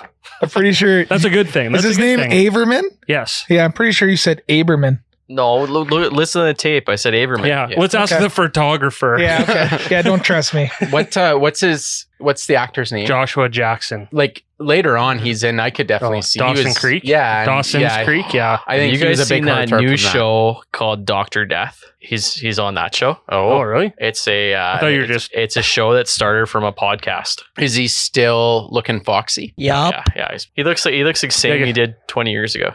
Hey, good for him. Yeah, That's a long time. but he plays a bad guy in the show. So That's even hotter. yeah. Okay. Ken said Sarah Michelle Gellar. I'm on board with that one. Yeah. Buffy? Yeah, Buffy. Buffy, and then like the I Know What You Did Last Summer Cruel movies. and- Intentions. oh, So yeah. that's a weird one, but yeah, she's still smoking hot in it.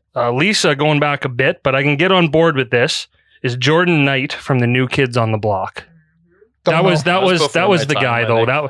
think. There's him in that. Oh, what's the guy's name? The young guy, Joey McIntyre. Those were like they paved the way for Backstreet Boys to Yeah, they were kind of like the change my original boy life. band. Yeah. From our era, anyways. People might take offense to that, but No, I think they pretty much they revolutionized it. So that's a good pick. The Monkees? Mickey yeah, see, Dolenz? that's what I mean. I'm sorry. Were I they a don't know my boy music band though? As history. much like they were more like they were like a whole manufactured Gosh, thing. just like every single boy band to come after them. Yeah, but they had like their show and stuff too. They were more like they paved the way for S Club, if anything, to be a band and be in a show. Let's take this offline. Yeah, Ted. so I was just gonna say, here's one we can all. Even Aaron is gonna agree with this. Keelan said Shannon Elizabeth in American Pie. Is that Nadia? Yeah. it's Oh not- yeah. Big surprise: a teenage boy has a crush on a girl who shows her boobs. Yeah. Real original, Keelan. But I agree. Agreed. Yeah, good pick. Now, can you imagine if David Attenborough narrated that movie? Oh my god. Yeah. Don't imagine it here. Yeah, no, Yeah. I'll save it for later. So Josh, I agree with this, but for a first crush, Josh must have not watched TV until he was 17 years old. He said Alicia Cuthbert. In The Girl Next Door? Well, I probably, but Yeah. I mean, that's a lot. That's a great first crush, but for a 34, 35-year-old, you're just indifferent up until then, I guess. So, but you never forget your first. And here's one. This is like two words that probably are the only answer to this one. Jeremy said Kelly Kapowski. Yeah. You guys Saved remember by the those Bell? shirts? Yeah, Yeah. those shirts. So like I kissed Kelly Kapowski. Yeah. I never had one, but I always wanted one. Yeah. Oh, cool story. Yeah. I thought you meant like the ones she wears, like the kind of crop tops, which Yeah. which Are now coming back, yeah. Well, yeah, thanks to Ezekiel Elliott of the Yeah. Dallas Cowboy. I think Kelly Kapowski wore it better, but that's for each individual person to decide. Another more recent one, Pella said Harry Styles, which whole different kind of vibe, I guess. Ed Sheeran would be in that same kind of group, I think. Yeah. Just super, super talented, different, good looking. British. Shawn Mendes. Yeah. Okay, this is going to trigger Aaron. So get ready. Bree said Nick Carter. He was the only Backstreet. Oh, I shouldn't say that. I didn't have a crush. I was not a Nick Carter fan. I thought he was douchey. Still think he's kind of douchey. You were more the Aaron Carter type, weren't you? I have standards. Not Aaron very Carter high doesn't. ones, but Aaron Carter is definitely off the list. And I was a little too old for Aaron Carter anyway. So Now he's a little too in jail for everyone. So, or he might, I don't know. That might be true. That might not. Allegedly. Yeah, allegedly. Yeah, so that was it for the list. I know you guys know mine was the Pink Power Ranger, but another one once I got to the age where like you really start to notice women, right? Like the puberty era. I remember Trish Stratus from the WWE. Yeah. Oh Sable. my god. And Yeah. yeah, Sable, but even more that Sable was like the original one. I remember Trish Stratus, and a couple years ago at Comic-Con in Calgary, got the opportunity to take a picture with her, and you think, man, I thought you were going to say from far away. no, yeah, I'm just way in the background through shades. But who didn't love really any of the WWE wrestlers like Stacy Keibler, and I could go on and on. But Trish Stratus, she was probably always number one. So you just triggered me because I was a big WWE guy. But how about the American Gladiator woman? Like I was a big fan of them too. But my two, and I think there'll be a lot of people that will agree with me on these two. Topanga from Boy Meets World. Yeah. Yep. Oh, she's my TGIF was like, she was awesome. My second one, and this is maybe a little bit older. I don't know what age I was when this came out, but Christina Aguilera, when she released the Dirty music video on Much Music. We were pretty old. Were No, we? that would have been like high school math. Yeah. My God. It didn't matter if she launched that video 10 years from now. You're only Yeah. human. That's true. She was my crush. Yeah. You got me thinking about the American Gladiator women now. I totally miss something about just being able to surrender all control. That just does it for me. So, ladies, Yeah. Nothing more attractive than a powerful woman in every sense of the word. Yeah, I like your American Gladiator ones. They had really cool names. I just can't remember what they were called. Like Phoenix and Yeah. Blaze and Yeah. Blazer. yeah. And I know one girl was late, so she was just Jessica, but I didn't have time to think of a name. I guess for me, Jessica Alba was one. Cameron Diaz was another one too, but same thing. I think it was a little bit older with her. So Like, are you thinking from the movie? What's the movie when the hair all stands up? oh, there's something about Mary. Something about Mary. Is that the movie you're kind of thinking of from her era? Yeah, I think so. We were probably high school for that one too, but Yeah. I think that was her big break. Well, Mask was her first movie, The Mask with Jim Carrey. That I think, yeah, right from then, you probably go right back to then, and I think the whole world had a crush on her. Yeah, she was the it girl, I think, for a few years there. And she was a Charlie's Angel, and she's been in a lot of stuff since then. And then she married that Benji Madden from that emo punk band. was it Charlotte? Wasn't that Charlotte. Alex? Yeah, Walsh loved that good, band. Good. That's a good band. They're still a good band. Are they still a band? I think so. Really? Yeah. I think Hey. so. You like what you like. No judgment. Says the guy that just wants to be controlled and dominated by a I just- powerful woman. I just meant like music and stuff. You like what you like. But yeah, Oh. I'm sorry, Lund. My preferences for women change your life in any way? Yeah. Unless maybe we bang up the walls or something. You know, so- They're putting holes Hey in man, the can we walls. install this sex swing? Yeah. yeah, put it over by the bird swing. Is it my turn yet? yeah. Yeah. Walsh, please save us. Yeah. All right. So I think this was an awesome question, by the way, Ted. And it got me kind of thinking, and you kind of go through stages and different life cycles as you're growing up. And so a couple we've already talked about that I had, but Sporty Spice, she's right up there with maybe my first one. Like you say, all the Spice Girls were good, but Sporty Spice. Sandra Bullock, the Speed movie. I don't know. I was probably way too young to watch that whenever I watched it, but I remember she was kind of my very first kind of movie star crush. And then another one would be like Jennifer Aniston with Friends. And again, probably shouldn't have been watching that whenever I was, but Kev, you're in high school. well, no, I that was before that. She hasn't aged a day. It's crazy. Good for her. Yeah. Good for her. She's Right. got her life figured out. Well, That we can go on. This is another one. We'll take this offline too and talk about it again. Love when we go off the rails on deer call because it means we've generated some good conversation. And honorable mention that no one said Christina Applegate in Married with Children, and then literally the rest of her career. Now, I did the Jonathan Taylor Thomas and the Devon Sawa, but first... Leo? Is it Leo? No. Oh. First, there was Kevin Costner in Robin Hood, Prince of Thieves. You see his butt. I was 7 or 8. I fell in love and still kind of in love with Kevin Costner. Well, it's like that Hallmark card that you never forget your first butt. And that guy hasn't aged either. No, he's up and down. I really like Kevin Costner. He's been in some terrible movies, but I would say man crush wise, like in Bull Durham, same thing too. Like I think either of those movies, he's got it. Yeah, well said, Aaron. Well said. Thank you. Thank you for letting me chime in there. Do you have any more? No, this is really Right. just a Kevin Costner's butt Yeah. appreciation moment. So Aaron, are you going to start like a Kevin Costner butt appreciation club? That's probably already went out there. Yeah. Yeah. Okay, I'll the Red just Deer join it. chapter. Yeah, no, I would love to. It's probably on Reddit. That's true. I'll take a look. I'll poke around. All right. Yeah, you will. All right. Well, thank you again, everyone, for your answers, and stay tuned to social media for our next deer call. Always appreciate when people chime in. All right. So, in the spirit of Halloween, we did throw some masks back on. I had a stupid Bert head on, and Ernie next to me now. And man, I can't see out of this and talk out at the same time. But I'll tell you what. And when this part of the episode comes out on YouTube, make sure you go watch it because Dustin and Walsh are wearing these rubber masks. What is it? Statler and Waldorf, the old guys from the Muppets. And Walsh, you look like when Hercules, like in the cartoon, went in the pool of death or whatever and was like on the verge of dying and then got run over by a truck. That's what you look like right now. It is terrifying. Thank you, Ted. This is what you guys are going to look like in 50 years. Or by the end of this podcast tonight.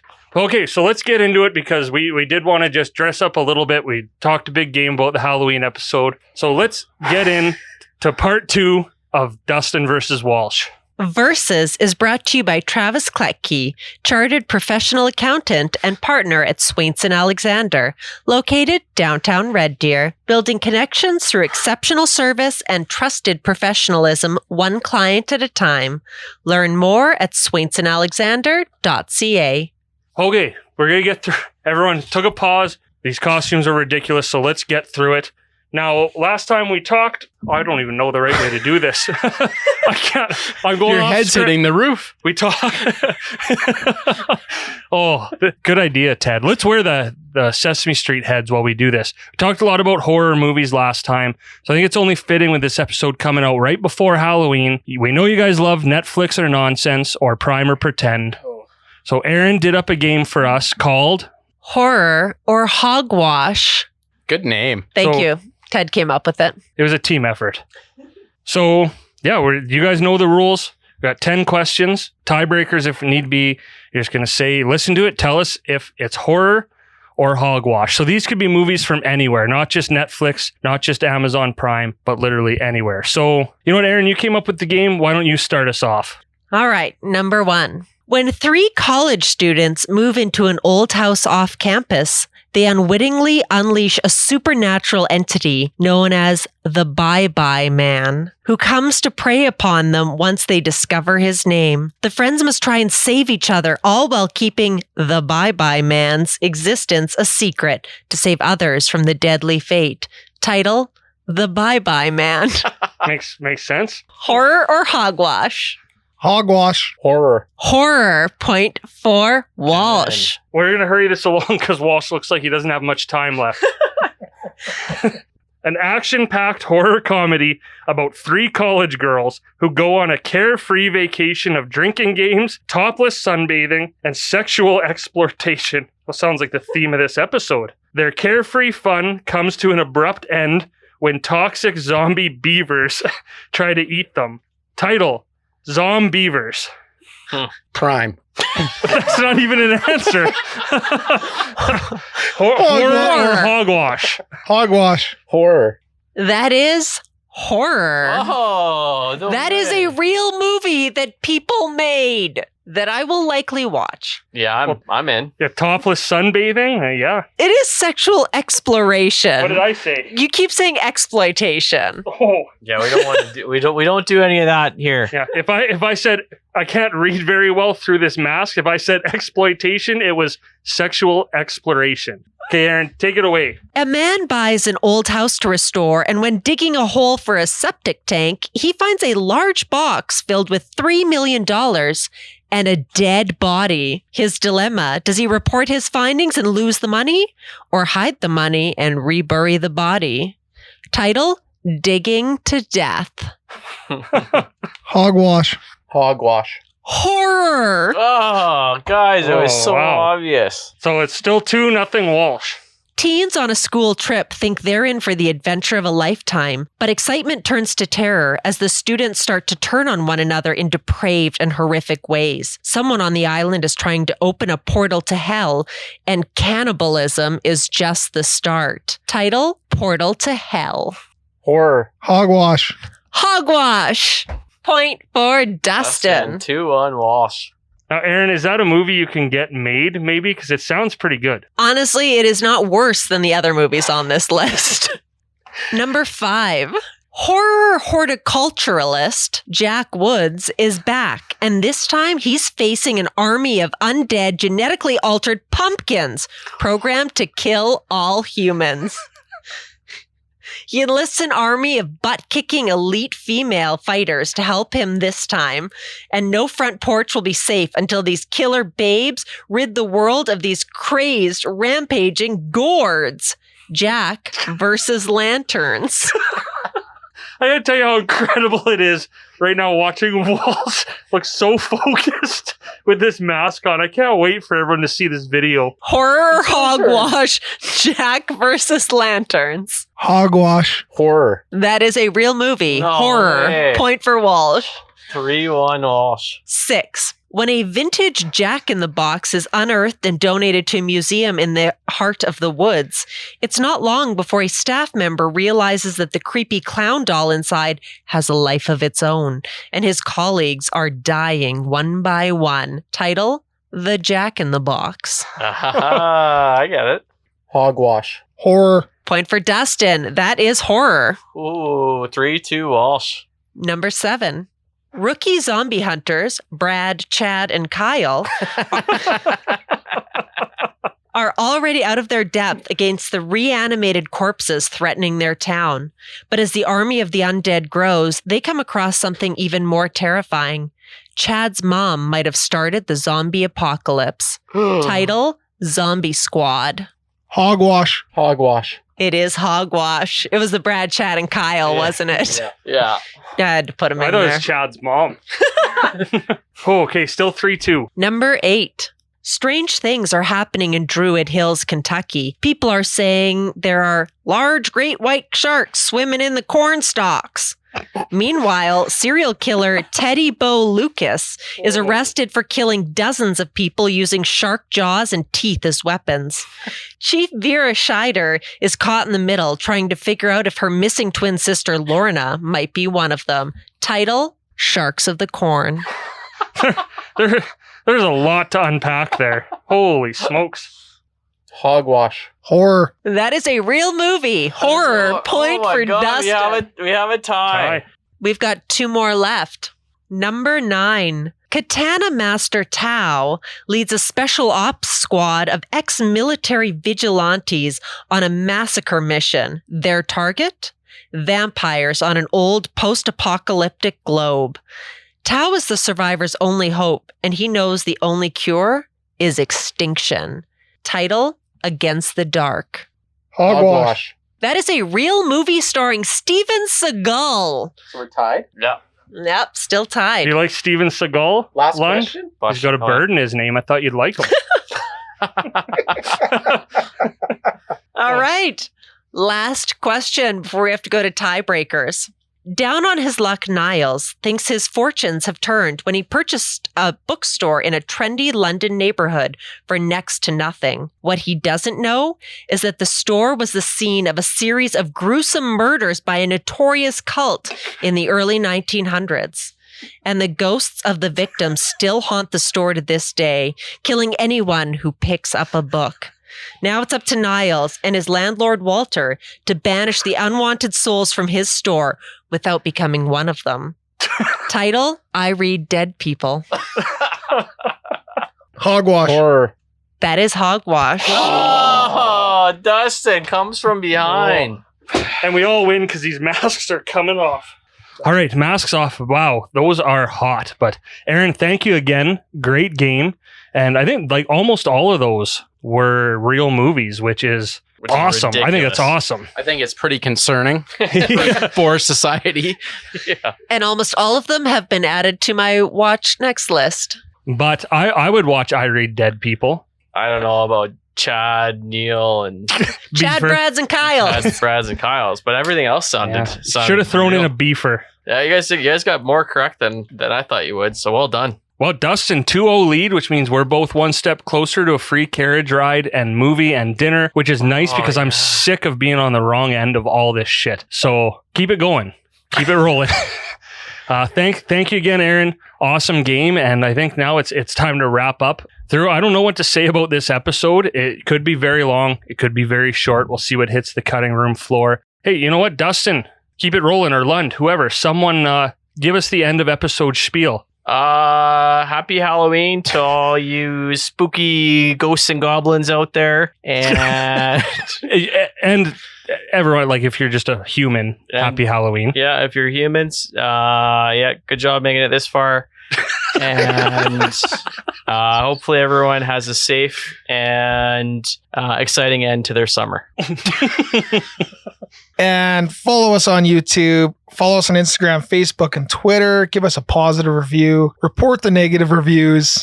Give all our fellow restaurant and business friends positive reviews in this trying time. What am I missing? Or give us a poke I don't know, I think on like Facebook. I think with that trying time, I think the only thing you're missing is like a low, slow, sad score behind you. Hit us up on MySpace. Yeah. Yeah, shoot it. Like, just interact with us. DM us. If you ever want to trade Tamagotchis, yeah. We're at Oh Dear Podcast 1 on OnlyFans.